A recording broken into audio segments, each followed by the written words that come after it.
Most cities grow slowly. A village becomes a town becomes a city. It takes generations, sometimes centuries, of steady, quiet growth. Lagos did not grow slowly. In less than 200 years, a small fishing settlement on a West African lagoon transformed into the largest city on the African continent, a metropolis of over 15 million people, a cultural powerhouse, a place that has absorbed slavery, colonization, civil war, and oil booms, and kept moving forward regardless. How did that happen? That is exactly what we're going to find out. Long before Lagos was a city, before the skyscrapers, before the traffic, before the noise, there was just water. A network of lagoons on the southwestern coast of what is now Nigeria. And living on a small island in the middle of those lagoons was a group of people called the Awori. Yoruba fishermen, quiet, small in number, unremarkable to the outside world. They called their island Iko. For centuries, Iko stayed small. The Awori fished, farmed, and lived in relative peace. But everything changed in the 16th century when the Benin Kingdom, one of the most powerful empires in West Africa, extended its reach to the coast. The Benin Kingdom saw the strategic value of the island immediately. It sat at the edge of a natural harbor. It controlled access between the lagoon and the Atlantic Ocean.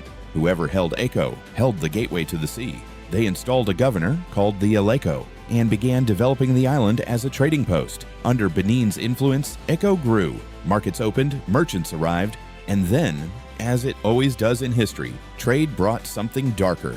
By the 17th century, European traders had arrived on the West African coast. Portuguese, then Dutch, then British. And what they wanted was not gold, not spices, not land. They wanted people.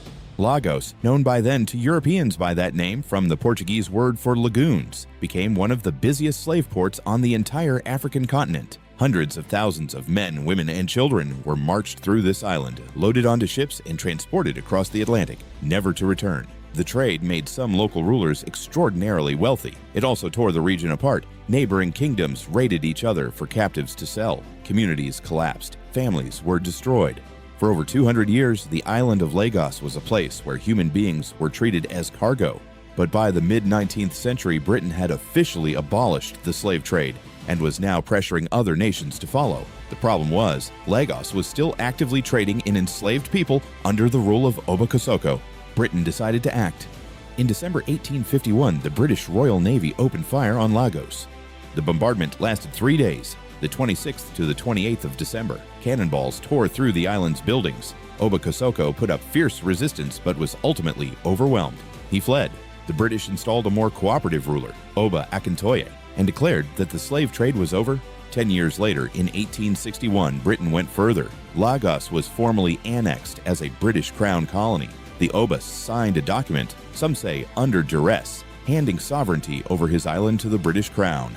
And just like that, Eko became Lagos colony. Under British rule, the city transformed. The harbor was modernized, roads were laid, a railway was built connecting Lagos to the interior. Christian missionaries established schools. A new class of educated Lagosians, many of them freed slaves who had returned from Brazil and Sierra Leone, began building a cosmopolitan city unlike anywhere else in Africa.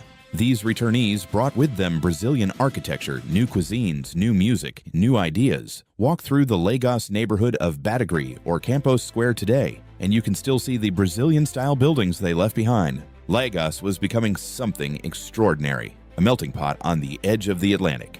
On the 1st of October, 1960, Nigeria gained independence from Britain. Lagos was the capital, and for a brief golden moment, the future looked limitless.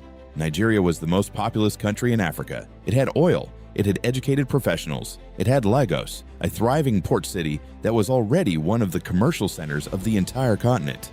Then in the 1970s, oil prices exploded, petrodollars flooded into Nigeria, and Lagos went into overdrive. The population, which had been around 300,000 at independence, swelled to over 1 million, then 2 million, then 5 million. People poured in from across Nigeria and beyond, drawn by jobs, by opportunity, by the simple rumor that in Lagos, anything was possible. The infrastructure could not keep up. Roads buckled, power cuts became daily. Flooding, Lagos sits barely above sea level, turned neighborhoods into swamps after every heavy rain. In 1991, the government made a dramatic decision. They moved the capital from Lagos to Abuja, a brand new city built from scratch in the center of the country. The idea was to relieve pressure on Lagos and distribute development more evenly. It didn't work. People kept coming anyway. There is a place in Lagos called Makoko. It sits on the Lagos Lagoon, and it is one of the most extraordinary and heartbreaking places on Earth. Makoko is a floating city. Tens of thousands of people live in wooden houses built on stilts above the water. There are no proper roads. There is no formal sewage system. Children paddle canoes to school. Fishermen sell their catch from their front doors. Makoko exists because Lagos simply ran out of room on land, and because the people who came had nowhere else to go. But they came anyway, because Lagos, even at its most chaotic, still offers more than the places they left behind. That is the contradiction at the heart of Lagos. It is a city of impossible conditions and impossible resilience. A city where the power goes out for hours and people just reach for a generator, where traffic jams last 6 hours and motorcycle taxis called Okadas weave between the cars, where flooding destroys homes every rainy season and people rebuild. And yet, right next door to Makoko, rising from the ocean itself, is Eco Atlantic, a brand new city being built on reclaimed land from the sea. Glass towers, wide avenues, a planned financial district designed to make Lagos the Dubai of West Africa. 2 cities, 1 island, the same water. Today, Lagos is home to somewhere between 15 and 25 million people. Nobody knows for certain because counting them is nearly impossible. It is the largest city in Africa. It generates nearly a quarter of Nigeria's entire GDP. It is the birthplace of Afrobeats, a musical genre that has conquered the world. It has produced Nobel Prize winners, billionaires, one of the fastest growing tech startup scenes on the continent. The neighborhood of Yaba is now called Yabacon Valley, a genuine hub of African tech innovation. By 2050, Lagos may grow to 30 to 40 million people, and if current trends continue, it could become one of the largest urban areas ever seen by the end of the century.